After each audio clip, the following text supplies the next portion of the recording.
We made this. Make It So, a Star Trek Universe podcast, is now on Patreon, where you can support the show's production and gain access to all kinds of bonus features and content. To subscribe, check out what we offer at patreon.com/Make It So podcast. That's patreon.com/Make It So podcast. Thanks for listening, and Helmsman, engage.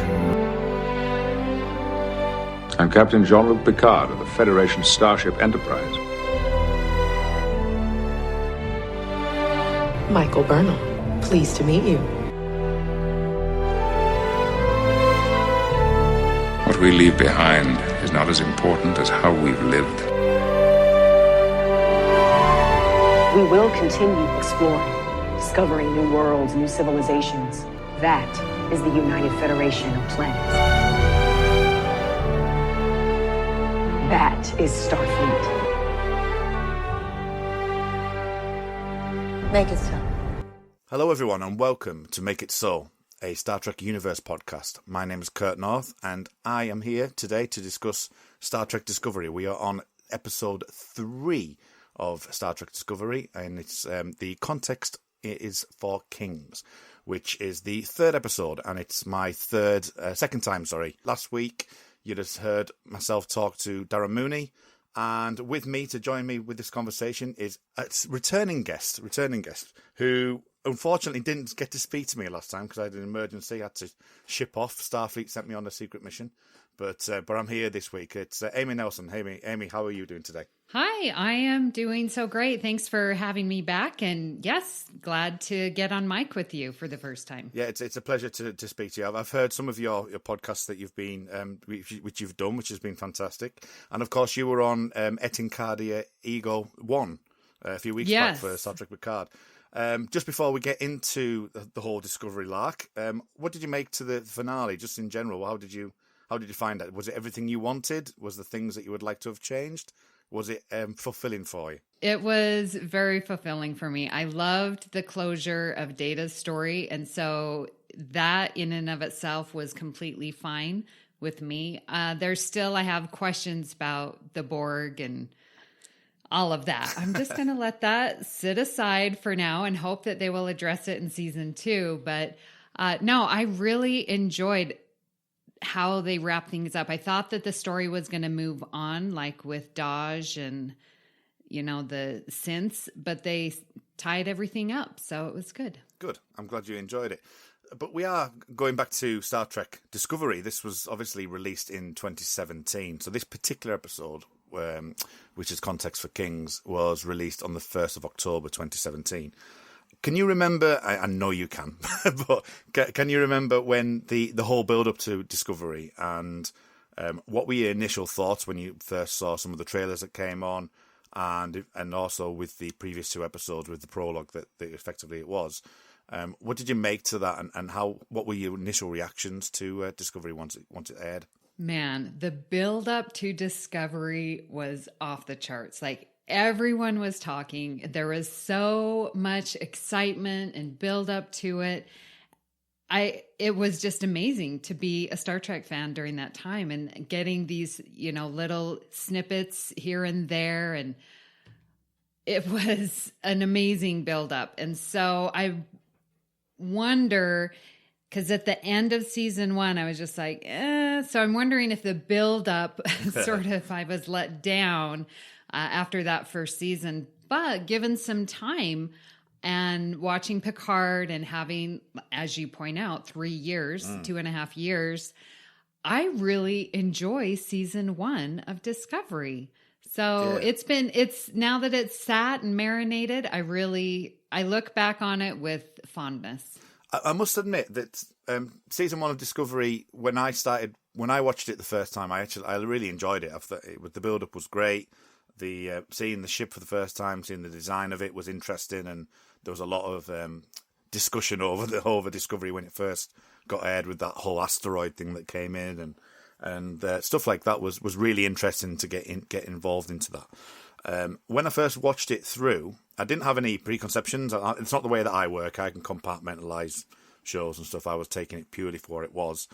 and I thoroughly enjoyed it. But I must admit, saying exactly what you've just said there, giving it a bit of time and going back to it, especially for this podcast now, that I've seen the first 3 episodes now 3 or 4 times, and it does give me a sense of, actually, this is actually really good, and I'm so glad that I'm getting the opportunity to, because had we not done this podcast, I probably wouldn't have gone back to it for a while. I would have waited for season 3.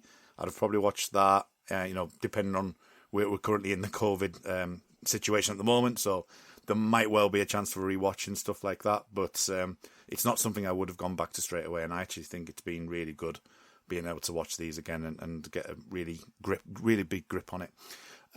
So we are only 3 episodes in. So what did you make to the first 2 then, the Vulcan Hello and the Battle at Binary Stars, as an opener to a new Star Trek, something that we haven't seen since 2005 on TV anyway? What did you make to those first 2 episodes, and how it informs what happens in the 3rd episode? When I saw the first 2 episodes, because they dropped both of them at the same time, right, for the first week, and was just so excited. And then still I remember where's the Discovery? Because it was the Shenzhou and then losing the Captain Giorgio. And it was like, oh my gosh, but we knew that it wasn't going to be specifically about a captain.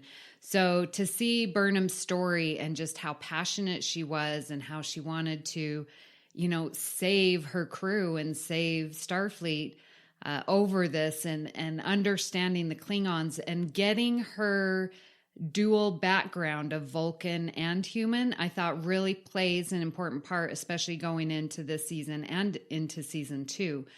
We see that as a continuing theme of what she has to address, and with her brother Spock, and that duality that each of us have, I think is a really nice theme that got set up wonderfully in the first 2 episodes. Yeah, I would absolutely agree with that. I think having the time to tell the story. We discussed this last week with Darren, that the Michael's story is very similar to Tom Paris's story, except for you don't see the story of Tom Paris. He literally just lands, he's in jail, and we take him away for the caretaker. But it's very similar in that way. But I think that, and I know some people struggle with Michael, especially in the early parts of being, not the character that people would want to have as the Star Trek lead in some ways. But to see those 2 episodes, I think it really informs what we see, especially in this episode to begin with. What are your general thoughts then, just before we dive deep into the episode? And this while I remember, this story was written by Brian Fuller, Gretchen Berg, and Aaron Harbert, and it was directed by Akiva Goldsman. Overall, for this first episode showcase in Discovery, what did you make of it before we look deeper into the episode?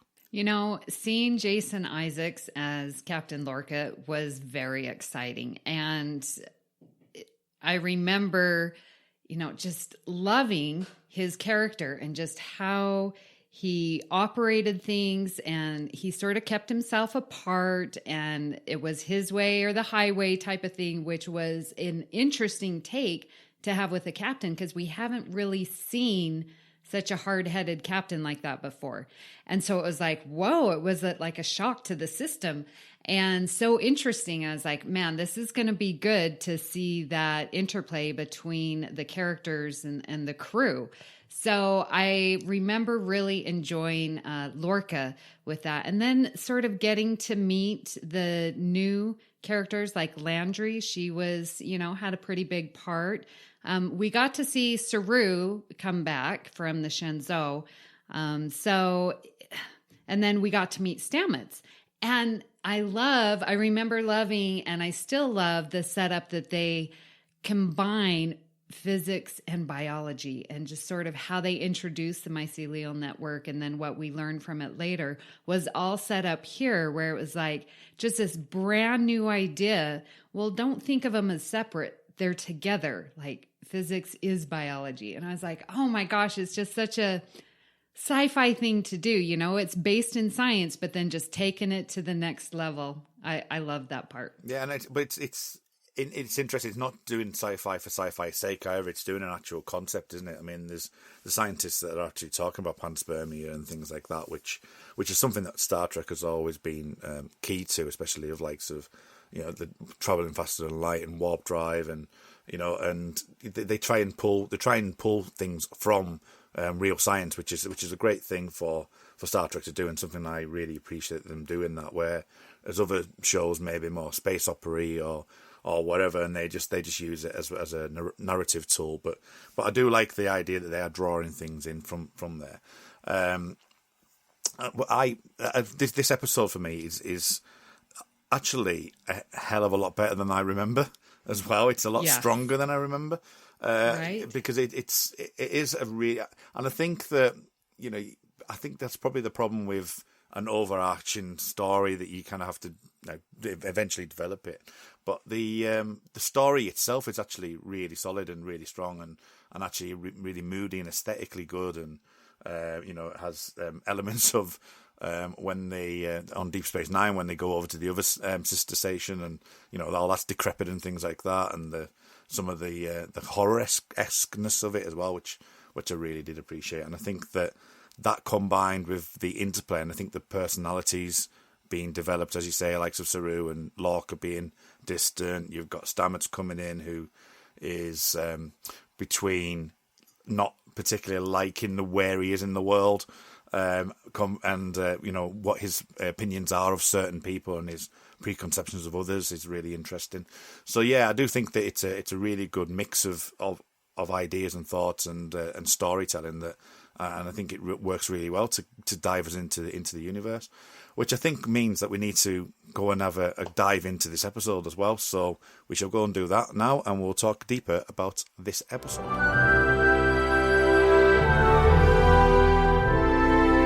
We're starting with the prisoner ship going in deep space. It's heading off, and we've got Burnham in that shuttle. What did you make to this as a way of informing what happened in the previous two episodes? We're 6 months later. We've got prisoners that are actually looking at Burnham in a way that others might see, as someone who has been in the military, or people may have been ex-cops that might be in jail or whatever. But there's also this element of the main focus of what happened in the previous two episodes. How do you think that this opener works with having that interplay between the fact that she is in jail for this long, she has suffered the consequences of the previous two episodes? Yeah, I think we will talk about it further, but she seems to be just accepting that she's going to prison forever. And what I think the standout moment of this whole scene is that she knows the exact number of dead from the war, because the one prisoner's like, there's 8,000 dead, and she's like 8,186. So for her to know that exact number really tells us, the viewers, that she accepts what she's done. She understands the gravity, and every life, although she doesn't know all of them, but every life is taking a toll on her character.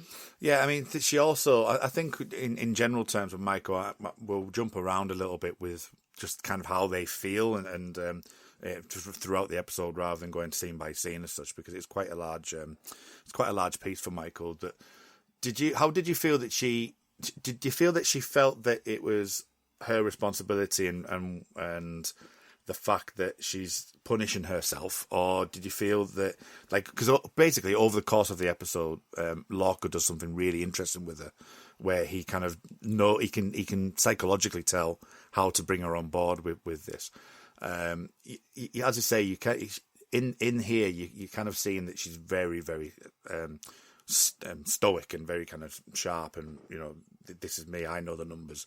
I know this, and there's almost in a form of depression with it, because she knows she's caused that much problem. But people can see that in different ways. Some people might take it as she's just dealing with it. She just wants it out the way. But other people might feel that she was more. I'm trying to think what the best word would be. That she's punishing herself as well on top of that. Is that something that you pulled from that? That was one of my first questions that I wanted to talk to you about, because I saw that through the episode. She's very just staying to her own when she goes to grab some food, and she's just looking around, and she's just keeping to herself. And even with her interactions with Tilly, and she's like, I'm not going to be here long enough to be your friend. And, she's just very staying to herself. And I'm like, okay, so why is she doing that? Does she feel like it's just easier to give up? Like she's tried to save Starfleet, and we saw that on Battle of Binary, and, it just isn't worth it anymore. So has she just given up, or is she really truly believing that her punishment is just for her to never be an officer again, to be in prison for the rest of her life? Like, I'm wondering, how does she really feel at this? And I'm not quite sure we get the answer. We get, as you said, Lorca saying some things to her and is trying to get her to come on board. And, he's saying, you need to join the USS Discovery because you need this assurance. You need redemption. You need to make sure that your captain doesn't die in vain and that you put an end to the war that you started. So like he's listing all these reasons that maybe she has to feel and to isolate herself. But I don't know if any of those reasons really fit with Burnham. I think Lorca's just being generalized. Yeah. And I'm wondering, Kurt, what is your take? What do you think Burnham is feeling and why she keeps herself so isolated? Well, I think she does blame herself, but I think the major pulling point over the season as an arc is it's the death of Giorgio that really pushes her story, because as myself, Darren and I mentioned last week, that you've got almost like the second chance as we get into the later part of the season, although it's not to save Giorgio in some ways, even though it's not Giorgio, but that is a big point for it. And they keep coming back occasionally through, even mentioned in this episode about being a soldier or being Starfleet, effectively, either being that, like we had with Anderson last week, where Anderson was very kind of bold and he wasn't willing to accept it. We have to do it the Starfleet way. This is the way that we have to make sure that we can get peace. And that is exactly what Takuvma was after. But Michael saw through that and wanted to be able to protect her captain, protect her ship, and she couldn't do that because she was denied the chance to do that by Giorgio. But Giorgio was right in what she was saying. If we make the mistake, we make the mistake, and she's having that internal battle between her Vulcan logic and her human nature. And she as we see it through the season, we see that's a major telling point, a major pulling point between the two, because she could have saved them. She could have saved them. And in the last episode, she makes that decision to kill Takuvma as well, where the actual gun was changed to kill.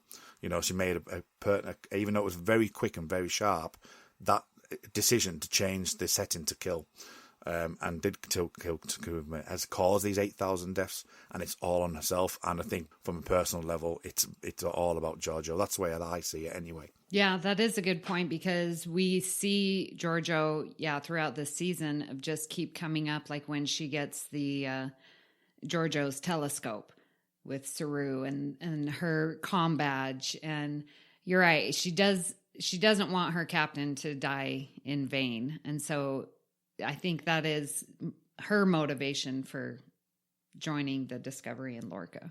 I like that. But what did you make just going back to the beginning scene as well, what did you make to the kind of the microbial things that were attacking the ship? From a Star Trek point of view, did you enjoy that element and the way that was portrayed? I wrote that down. It was GS54, an organism that feeds on electricity.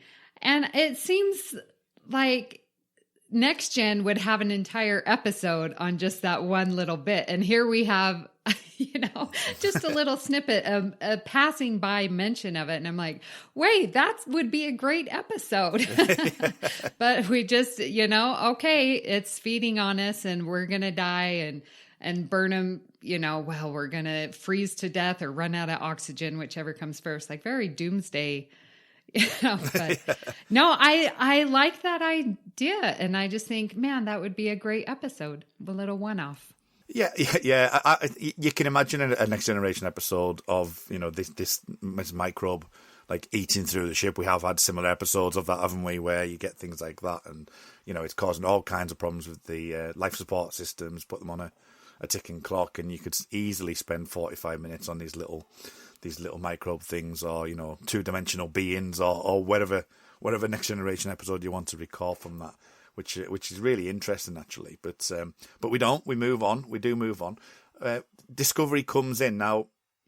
Did you take from this the way that it's been intimated through the episode that Lorca has done this, has actually made this happen, made the fact that they are going to this other area for the dilithium, and that he's wanted Michael all the time, or do you think it's a pure coincidence?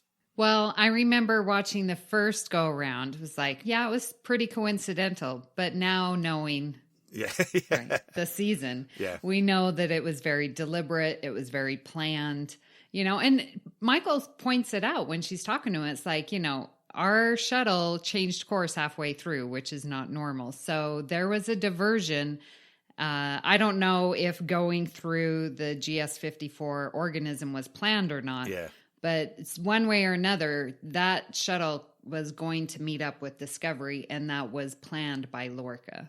So you mentioned Landry as well, because Landry comes in at the very beginning of this episode. She's obviously the security officer in here. She has about 2 or 3 scenes in this episode.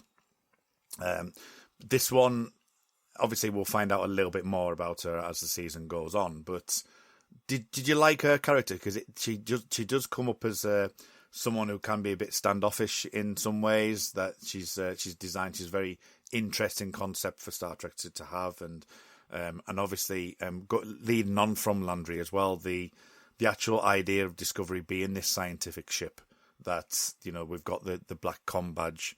Which has caused some furore into some Star Trek things, and I know you're smiling there, but I know what's coming. But yeah, so we do have some elements of this. We would think the flagship is going to be, Discovery is going to be what kind of story was this going to be? But it's all we quickly find out that there's going to be something that we weren't really expecting in some ways, and then obviously moving into the Saru section. We're re-meeting Saru again. So I think my question is on the ship itself, Landry and Saru, and how you think that those 3 parts play with each other, and obviously the reconnection of Saru, talking about Giorgio as well. I think Landry sets up an important dynamic on the ship, because it seems like with Lorca, Landry is going to do anything for Lorca. Well, and she says anything, anytime, Captain. And so then you have Saru, and is Saru going to be as devoted and loyal to Lorca? And either way, we don't really know exactly where Saru is, but we know Landry is with Lorca 100%. And so then that even creates a larger disconnect for Burnham, that she's coming on the ship where people are loyal. And so she really is the outsider. We get a little dissonance with Stamets, because he's like, well, this is science, and doesn't want to be involved in the war per se. But we get that Burnham is this complete outsider on every turn that she makes. And I think Landry's important with that, because she is so devoted and loyal to Lorca. With Saru, he backs up Lorca when Lorca requests that Burnham goes on the away mission to the USS Glenn. So I think in that aspect, Saru is still loyal to Lorca. And so it's like, man, Burnham's got this uphill battle if she's going to try and break in. And is she going to fit in? Is she going to be loyal to Lorca? Like, these are the questions that I think this episode sets up. Yeah, I think Saru's an interesting one, because when we first see them in the previous 2 episodes, Saru and Michael are kind of portrayed as not necessarily don't hate each other, but they're competitive against each other. I think is probably the best way of putting it. Really, I think that it feels like they've been on the ship for 7 years, and they want to live within that world. That's kind of where they're living in, and both of them are battling against each other about one scientific thing or the other. And, you're meant to believe that they have a love-hate kind of relationship already with that. But here we see that Saru is kind of like hurt by what had happened as well. And his arc, just in this little mini arc here, that he still has major respect for Michael, that he knows that she is the she is one of the finest officers that he's ever seen, and that he makes that decision and sends him on that ship because Lorca and whatever do ask that question, and would you trust her to do that? And he says, it's by far, she's one of the best officers I've ever met. So there is that respect and love in there. It's just not bubbling to the surface right now.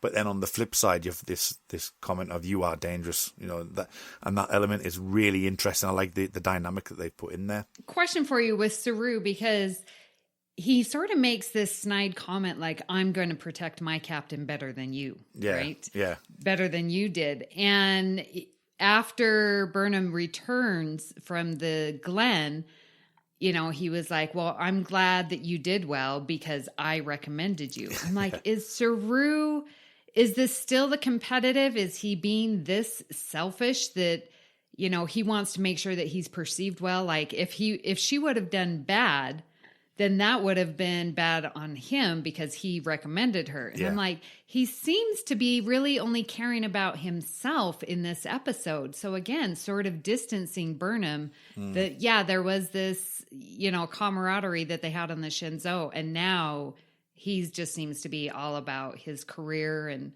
himself. Yeah, I can see that. I think his natural, I think the likes of the Ganglia, for example, and this whole idea of him being the prey and the fear, I think that is motivation by fear. And we can even, touching on Star Trek Picard, that seems to be a rolling cycle of things within both iterations of this new Star Trek. Really, is that fear seems to be a big focus for both shows, and it really tells with that. And I think this is a subtle way to begin with, because we've talked about Takuvma last week and what Klingons represent and how they've changed them and put them into this landscape of kind of like the right wing elements and all that.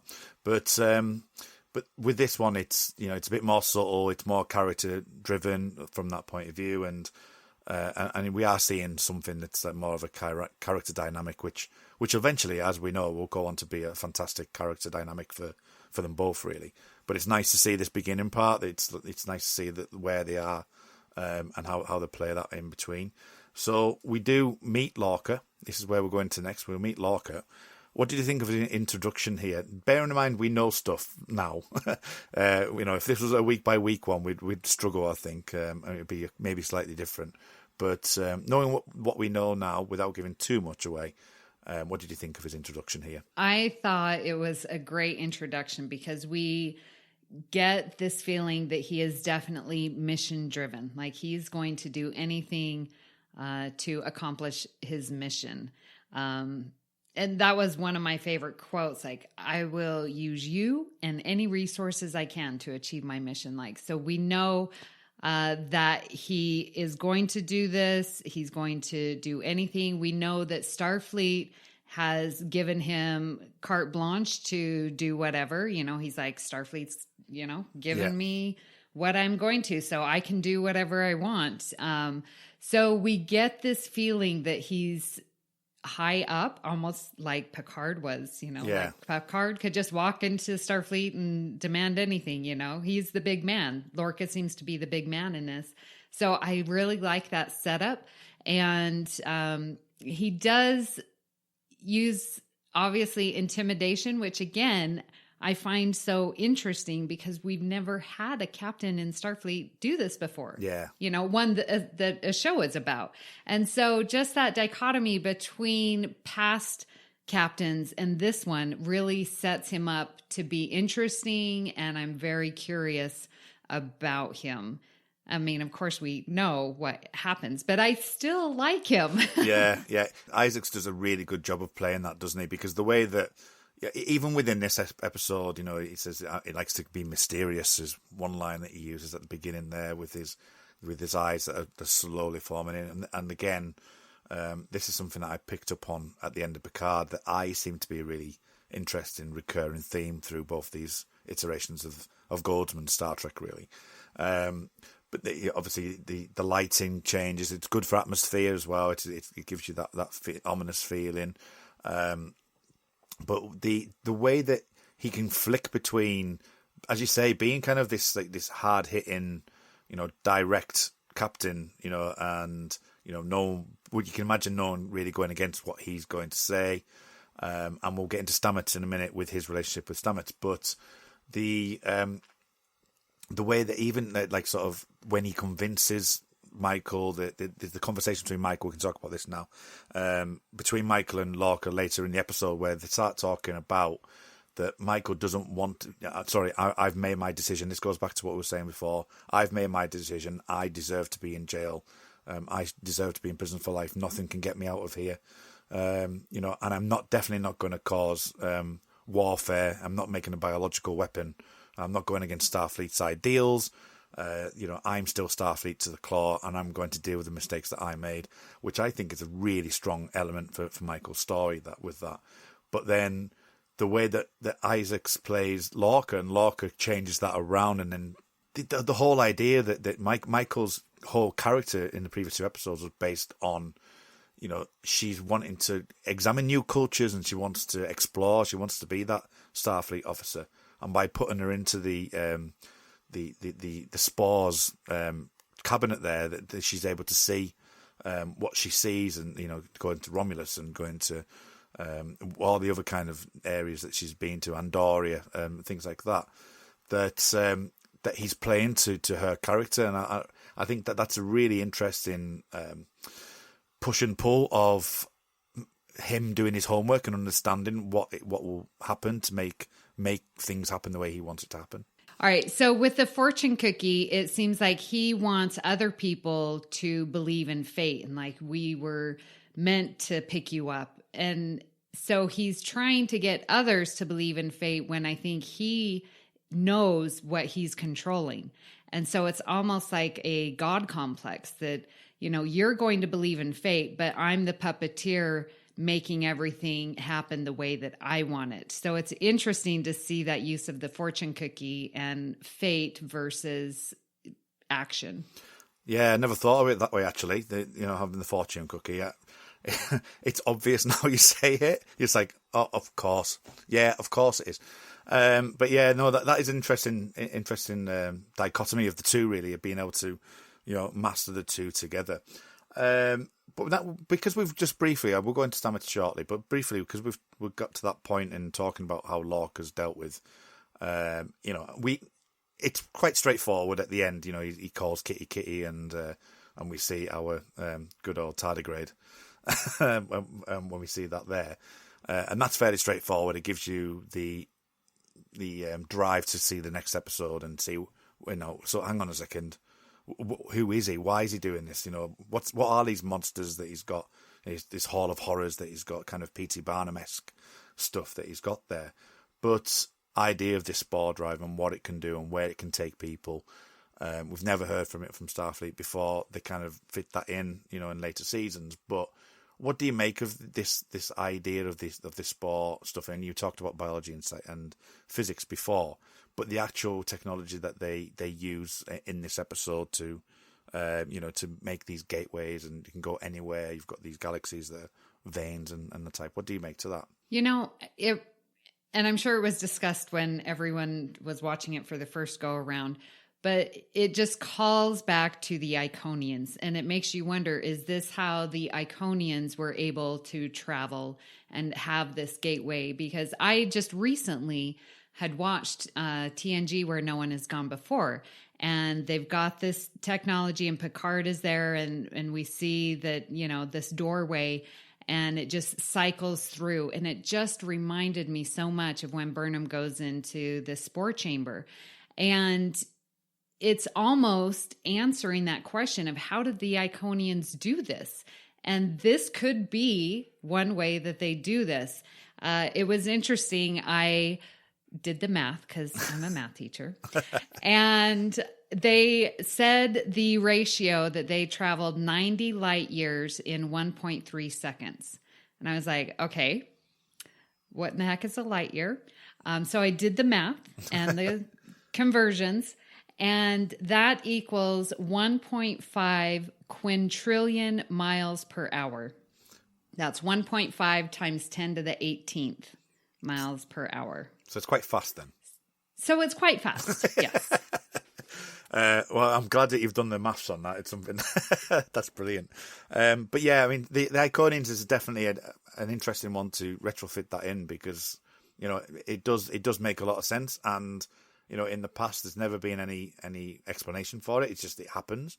So yeah, so I can see that being an option really with that. And yeah, and it's something that to bear in mind, you know, moving forward, that, you know, we're seeing what happens with the Spore drive, whether or not they come back to it or not. It's unknown yet, but it certainly could be something to think about. Let's move on to Stamets then, because we see Michael head into Lorca gives Michael an assignment because they're in this position at the moment, and you know they could do with all the hands, and she's got a bit of scientific knowledge behind her, and Michael meets Stamets and we see an instant disliking. We find out eventually that the whole reason why he's on that ship is because between the Glenn, the USS Glenn, and the Discovery, that they've been split up. The two friends have been split up with Strahl and him. And he's very much a utopian person. He wants to be able to just do the science and not be in war. And he also has this aversion to Lorca as well. So in the brief few scenes that we have with him, what did you make of that? The fact that they kind of give him quite a large range of things to deal with while trying to also keep him not necessarily too...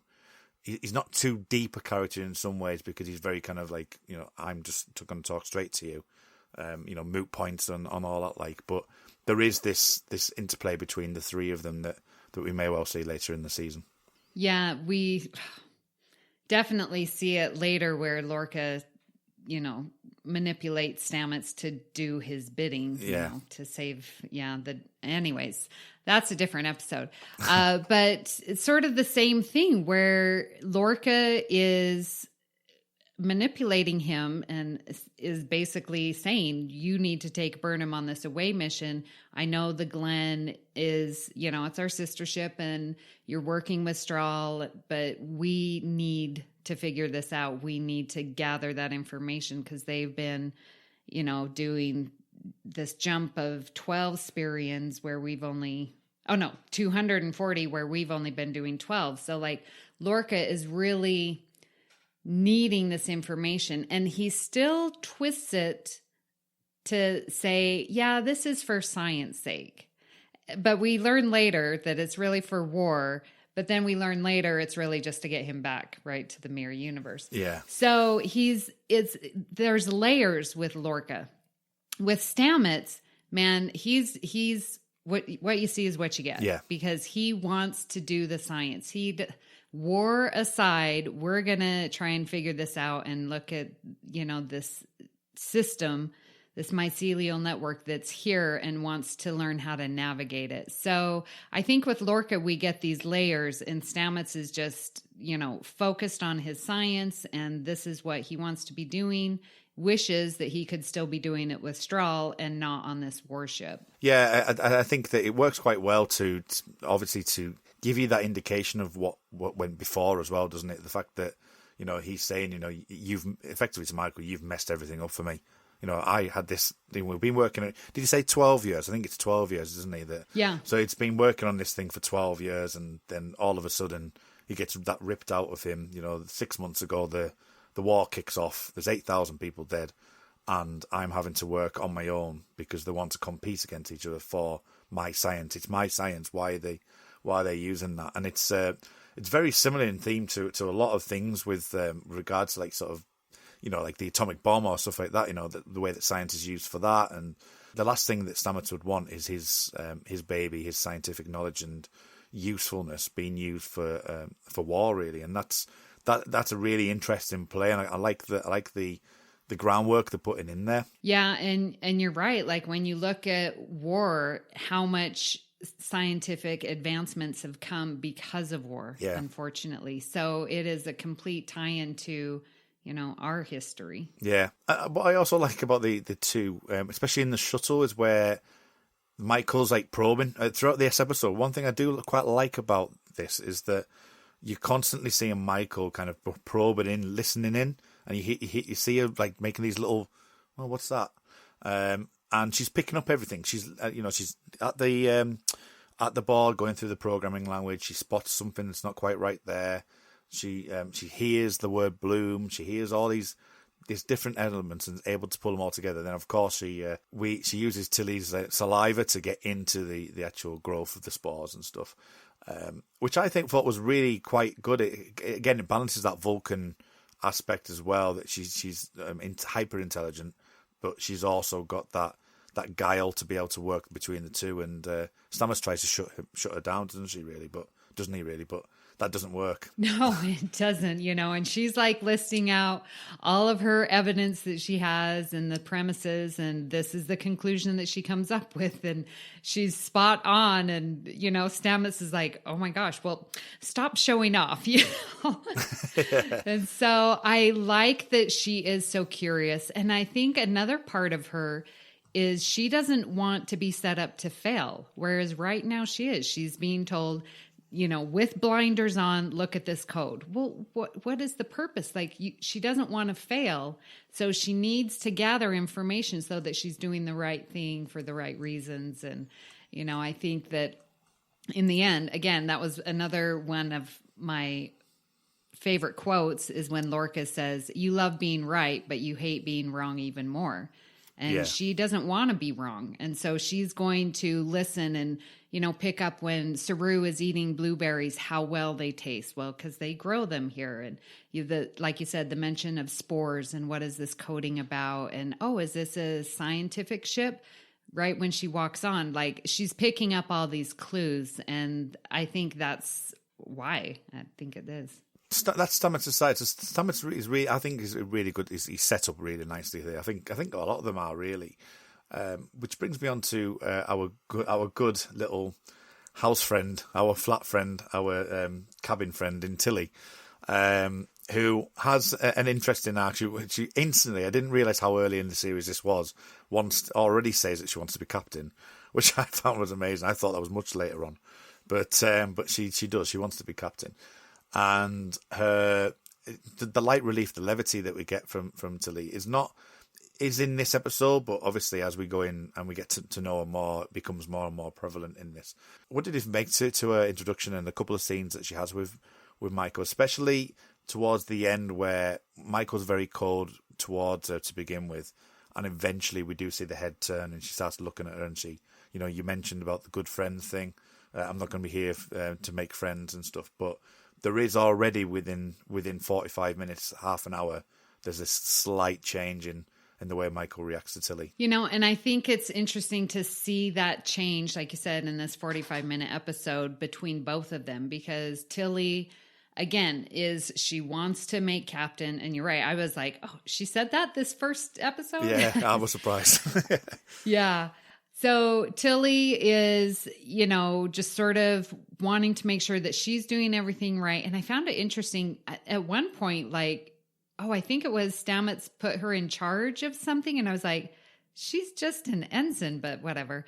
So she definitely is trusted by the crew, but you see that she wants to get this. And we have that change where she realizes what she did wrong I didn't want people thinking, that we were friends and that I was associating with you. But then at the end, she makes that change. She's self-introspective and was like, I can learn from you, and I think that is an amazing turn just within that 45 minutes. And then Michael, the same thing. By the end, she's sharing that Amanda read to her and this childhood memory that she has and that she's sharing and is opening up towards Tilly. And so it sets up the next two seasons of what a good relationship and friendship that they both have with each other. Yeah, I think I said this in our season 3 trailer. This probably will have been. It should be out. If not now, it should be out at some point in the near future, where you feel that you've got that Spock Kirk and Bones kind of thing with Saru, Tilly, and Michael, and they become a really strong, triumphantly really in that way, because they seem to be the strongest characters in the show. There's other ones, don't get me wrong, but there is a strong bond between those three, especially. And I really like that even this earlier on, we're seeing the relationship between Tilly and Michael, and the almost dichotomy of both of them, because they are complete opposites in a lot of ways. Tilly's very emotional and very reactive and responsive, where Michael's been brought up on Vulcan to be, very strict and very logical, and how those two react. But also, Michael is human. She's not half Vulcan and human. She's human.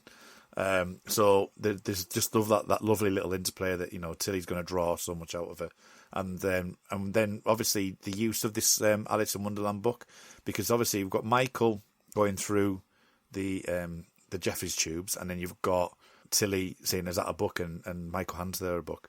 What did you think to that little element that they're putting in with Alice in Wonderland in there? It's interesting. I'm so used to seeing like Shakespeare in Star Trek. And so to have Alice in Wonderland, I guess it's fitting. I'm not that familiar. I mean, outside of the Disney movie, I haven't read it, but I think it's just a great tie-in, and it seemed very fitting as I was listening to, her quoting as she was climbing through the Jeffries tube. Yeah. It just seemed very fitting when she does quote it, of what's happening with the scene and how she's feeling. And, especially when she's talking to Tilly, it's like, well, sometimes up is down and down is up.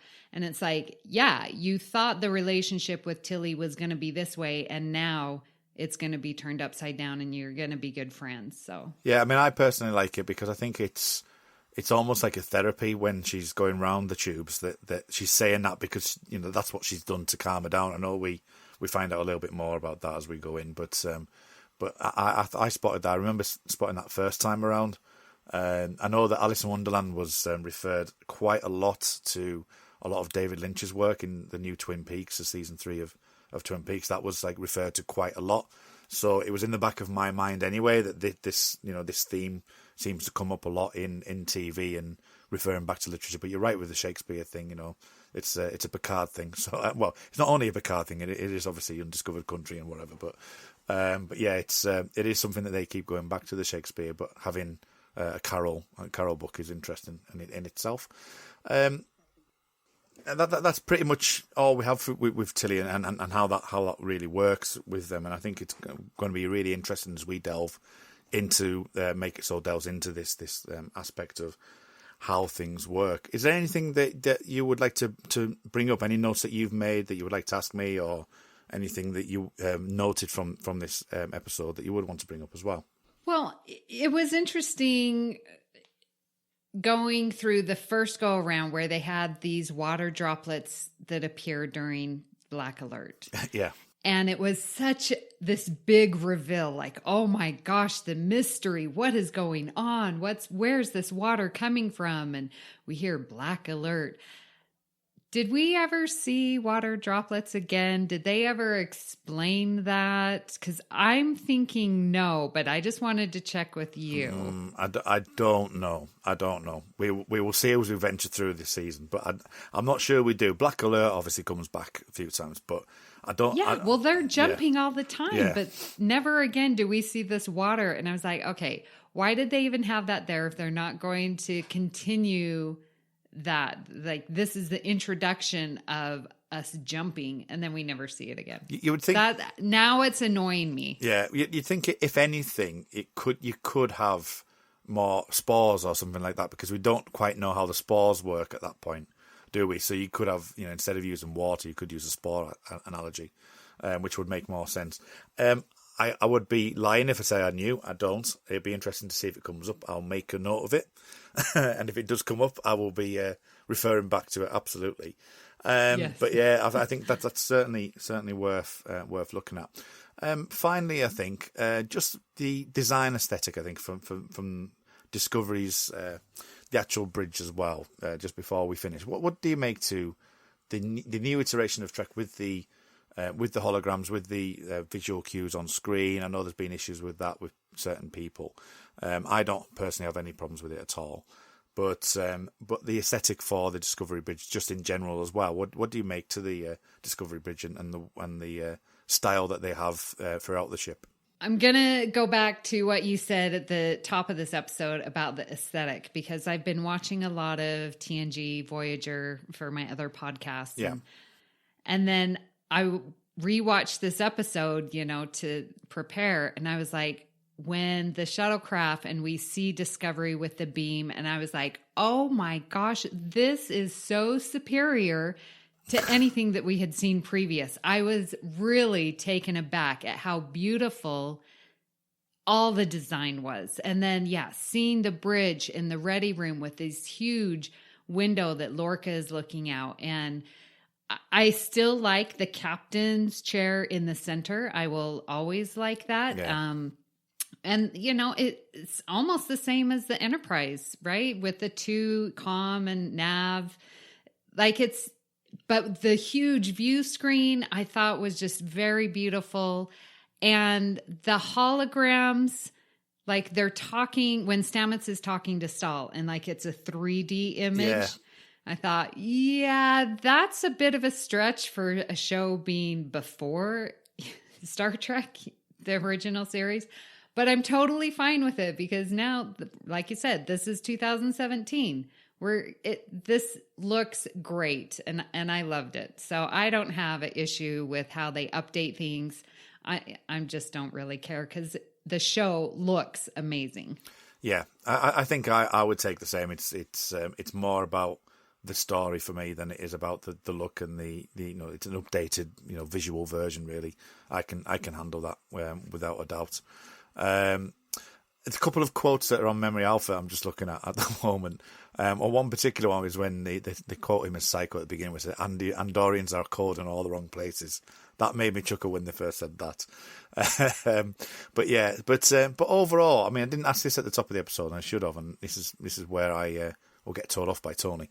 But as the third episode runs, you've seen obviously all of Discovery now, and we can give this a score that's over the course of the season and such. What would you rate this out of 10 for you? And as an introduction to Discovery, setting aside the prologue, where with all the previous shows, Next Generation, Deep Space Nine, and the like, where would you put this as a kind of like a three-parter? You got the two-part prologue, and then this one is more of an opener for Discovery. Where would you put that, and what would you rate it out of 10?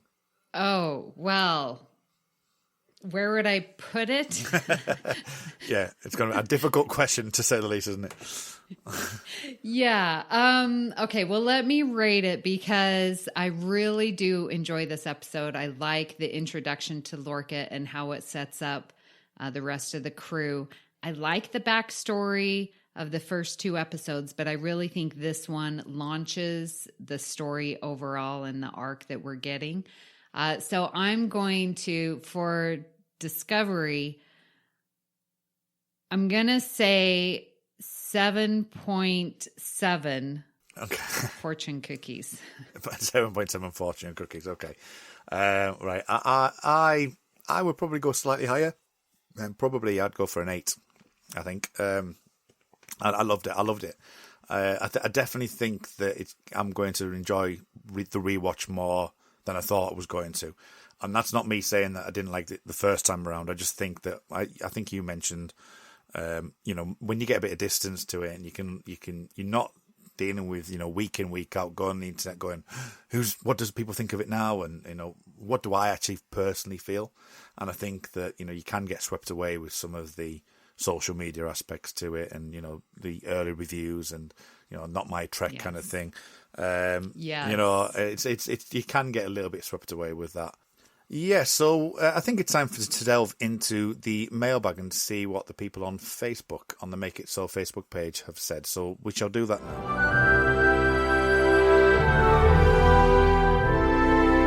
Right, so first off, we have Tony, the co-host. He's been on. He says, in a way, I tend to think of the previous two episodes as the prologue and context in some way as a pilot of Discovery. even if it's not quite as seamless as that, and there is crossover between the two. But it's a strong episode, has a blend of solid character arc for Burnham at her lowest ebb really, an intriguing introduction to Lorca, and some nice monster gribbly stuff towards the back end on a Mary Celeste kind of ship, while teeing up numerous ongoing plot threads across the first half of the season at least. Solid stuff, if not quite Discovery at its strongest.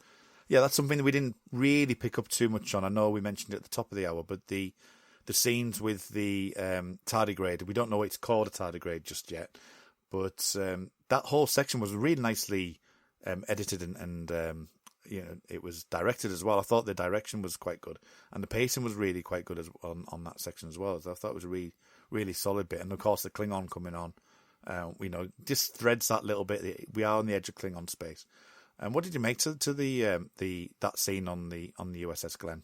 Yeah, it was very good, and how I really liked just that end scene when Lorca puts his hand up and the tardigrade comes at it, and it's like you feel the danger, but you feel that Lorca, you feel that Lorca is trying to harness something, and you're like, what is it? And it just really makes you even more curious. I loved it. It does, and I think the classic scene on the Glen as well, where it's like zooming across the screen, you don't quite see it to begin with, and then the fright shock when Klingons are being ripped apart by it, and the Klingon just turns around and goes shh, which I thought was really interesting, and I quite like that. I quite like the juxtaposition of we expect it to be Klingons, we expect it to be a Klingon story, but there's something else at play here. And I do like that that scene. That was really eerie. Mm-hmm. Right, Craig McKenzie, another guest of the show. He says, I like this episode a lot. Discovery was set up as a mysterious ship where something strange was going on. It was really eerie atmosphere early on, and Lorca was great right from the off. It does jar how open they are about the spore drive right after this, but I really liked how they set things up here. That's interesting they're saying about the spore drive. I think from a narrative point of view, I think they needed to do that for Michael, really, to give her an idea of what the ship was about. And it wasn't about the war as such. It was how to win the war, not to use, as we mentioned before, weapons of mass destruction. What do you make to the point of that point then, that the mystery kind of is quickly resolved at this point? But having said that, the tardigrade is probably a good one to move forward from, isn't it? Yeah, because they're obviously making these jumps, and then the tardigrade gets entered, and then we figure out how to use the tardigrade. But if we wouldn't even know how to use the tardigrade unless they had sort of introduced us to the spore drive. So I think it was necessary to get that story going, because otherwise we'd be like, there's so much information. So right now we know there's spores, there's this network that they're going through, and sort of this Iconian gateway. And so then that sets us up. I think it was introduced quite well, actually. Yeah, I would agree with that. I think if it would have been nice to maybe stretch it out, but you mentioned there, for me, I think you needed to give Michael a reason to be on the ship and to accept the mission. Without the spore drive and him explaining to her and appealing to her natural inclination of checking out cultures and exploring these new worlds, I think that you wouldn't have necessarily had Michael. There wouldn't be a reason for her to stay on. She would have just wanted to go back on the prison ship. So I can see why they've done it that way, and I personally think it's really good at that point. Brett Williams, to me, this is the premiere episode of Discovery, and I love it. It's an introduction to the ship and its enigmatic captain and the mysterious mystery of Black Alert. The two-part prologue taught us how our protagonist got in the spot she is in. In this episode, it's a start to our adventure. Yeah, so I would agree with what he says there. It's the introduction, the enigmatic captain. I think that's a good way of putting our Lorca, isn't it? So, but yeah, he definitely steals the show every time he's on the screen, I think, without a doubt. And then Zach Moore says, this should have been the first episode of the series. It has all the beats of a premiere episode, hints at an intriguing backstory for the main character in Burnham, introduces us to the titular Discovery and its uniqueness, The rest of the main characters make memorable first impressions. Had this been aired on CBS instead of the Vulcan Hello, I might have signed up for CBS All Access that night instead of waiting until just before season 2.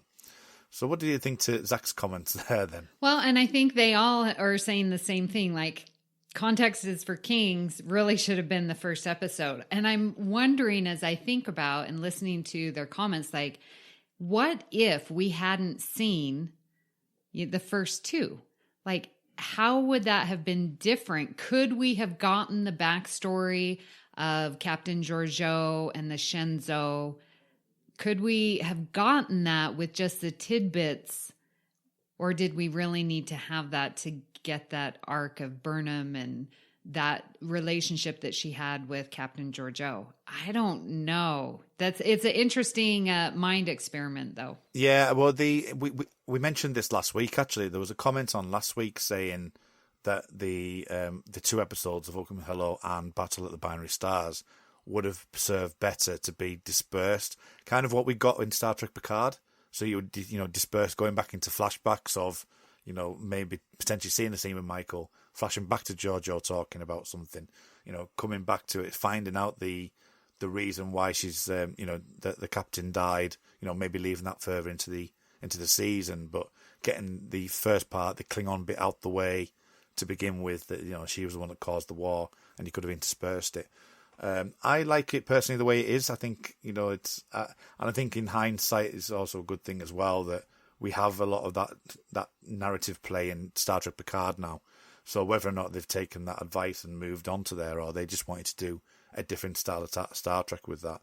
But I personally like the idea of the prologue and then building on top of that. But I can totally see it both ways. And as you say, I think there's a lot of talented people out there. It wouldn't surprise me if somebody has already done an edited version interspersed within the show. So that's a challenge for anyone who's listening. If they can do that, then I'll be certainly interested to see that. Yeah, I think, though, the way that they set it up, like they launched, and dropped the first 2 episodes. So you really did get that those 2 were together. And then that Context is for Kings, because that was the first episode behind the paywall. So that you really could look as that is the first, where the first 2, like you said, was a prologue. So I guess tomato, and what you want to call is the first episode. It's interesting you say that, because from my perspective, that I have Netflix and it was on Netflix over here. And, I probably realised it at the time, but I didn't realise it had the first 2 episodes first and then it hit the paywall. Whereas, and it was a new show. CBS All Access was a new kind of venture at that point. So with me having Netflix, it was just like, right, turn on, watch the telly, and that was it for me, really. Whereas obviously, as I say, the fact that you had this paywall that you had to get through to get onto the show, that it's a new Star Trek, I think it would have been completely different had it been Picard first rather than Discovery first. But yeah, I think that's interesting that they potentially, they should have maybe given it another episode or 2 just to get people to feel into the show and potentially then take the show on from there. But from all accounts, it did do really well. So I appreciate what Zach's saying there, and I think the paywall thing's always been an interesting development. You look at Disney Plus now, and you look at Netflix and Amazon Prime, and we've got a thing within Amazon Prime called Stars, and you've got a new TV culmination in the UK called BritBox, which is a couple of terrestrial television channels putting together with old style TV shows and stuff. So paywalls are an interesting development over the last few years, and we'll see how that progresses. But CBS All Access is there now. I think that a lot of people do have it, and hopefully we try and get as many people watching Star Trek as possible. Yes. So other than that, really, I think overall it's a really good episode. Thank you for coming on and discussing this with me, Amy. It's a pleasure to meet you. What have you got anything finally, just before we wrap up? Anything that we might have missed, or anything you want to bring up that is jumping out at you for this first one? Really, the name of the episode and the quote that Lorca gives, "Universal laws for lackeys, context is for kings," has so much importance I feel sets up everything whenever you're dealing with people, humanity, society, civilizations. You can't just be black and white. And I love that this idea is introduced so early in Discovery, because so many people try and be black and white. Like sometimes Burnham is black and white. We must do this in order to get this. We must, yeah. And I see it so much in my life. And as I mentioned, I am a math teacher, and I just can't have one law that's going to fit all 200 of my students. Like, you have to take into context the situations and the background, and that there's more things to know than just, okay, here's going to be the law. Like, even in our law books, like, you just can't say, this is the punishment for this law. There's extenuating circumstances. And so for me, having that quote in this episode, just right at episode 3, I absolutely love it. And I always refer back to context is for kings. Like, that's where truly good decisions are made. Now, besides the fact that Lorca says it, we can put that aside because we know his intentions are not the purest. But in general, I love that quote and this title of this episode. I will always remember it.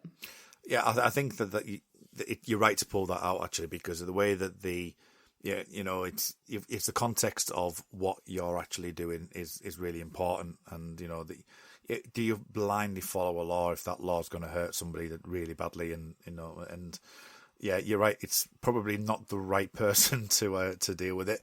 But yeah, it did hit me, actually, that line, because it's not. I know it's the title of the episode, but it didn't really resonate for me until I've watched it on this occasion. I think I must have just let it flow over me a little bit. There was too much information overload as such, but.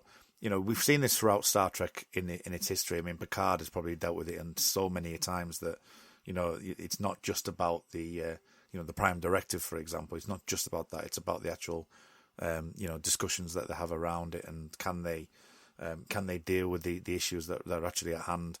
And yeah, it's certainly something to bear in mind. So absolutely, I think it's worthy of mentioning, and something to bear in mind as the season progresses, really, and we'll see where that takes us.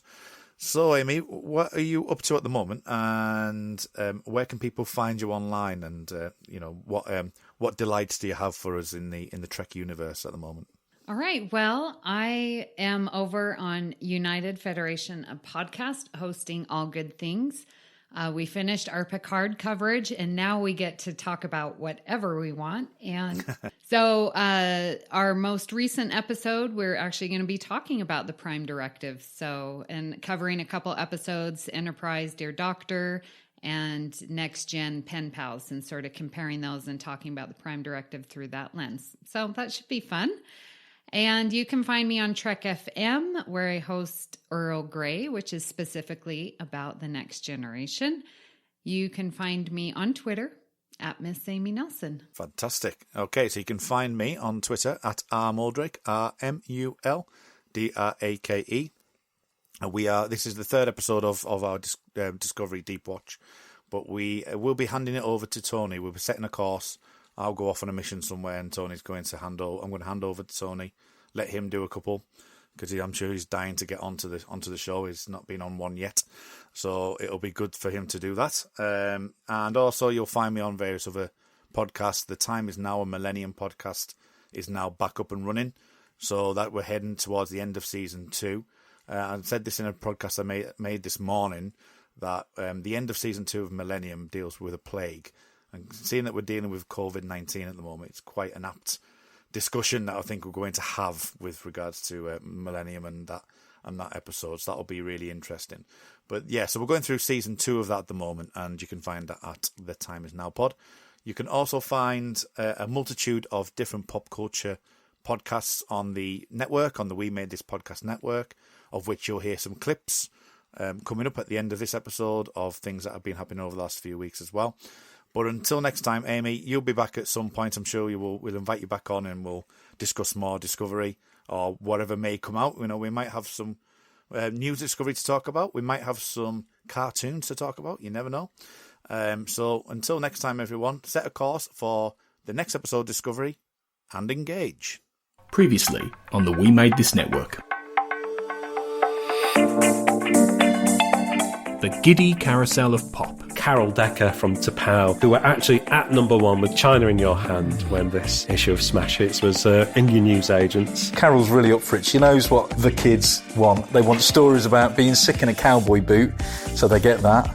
I've fallen asleep with my head down the toilet many a time, and Ronnie, who's out of the band, her boyfriend, has helped me throw up into a bucket. She's a short-tempered bitch, according to what it says here in the article. Doesn't she throw some stuff at him? Yes. Life's milestones. So let's move on and talk about birth. When and where and how were you born? Through the vagina, I believe. Oh. I've literally just said what a great man you are, and then you're really crude. You are a very literal person. I was born at the outset of the National Health Service in 1947. Free with this month's issue. When we supported them, we brought loads of family and friends and people. My parents and my sister came, and as everybody was walking along the drive to get up there, their tour bus was there, and their guitarist was standing in the doorway beckoning at lots of underage girls while wearing a t-shirt that said drugs, unsuccessfully, and I think in a joking way that he was sort of beckoning. Okay. But would have got me. Yeah, my mum was not very impressed. Neither was my girlfriend at the time, Kelly, because I wouldn't let her go on the fucking tour bus. Check out all of these shows and more on the We Made This podcast network.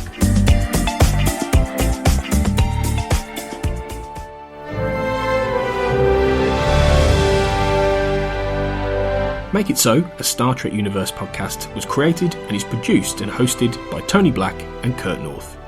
You can find the show on Twitter at Jean-Luc Podard and on Facebook in the Make It So, a Star Trek podcast fan group discussion group. Check out the We Made This network at We Made This Pod on Twitter and on Facebook by typing in We Made This, and you can find all of our shows on our website, wemadethispod.com. Thanks for listening.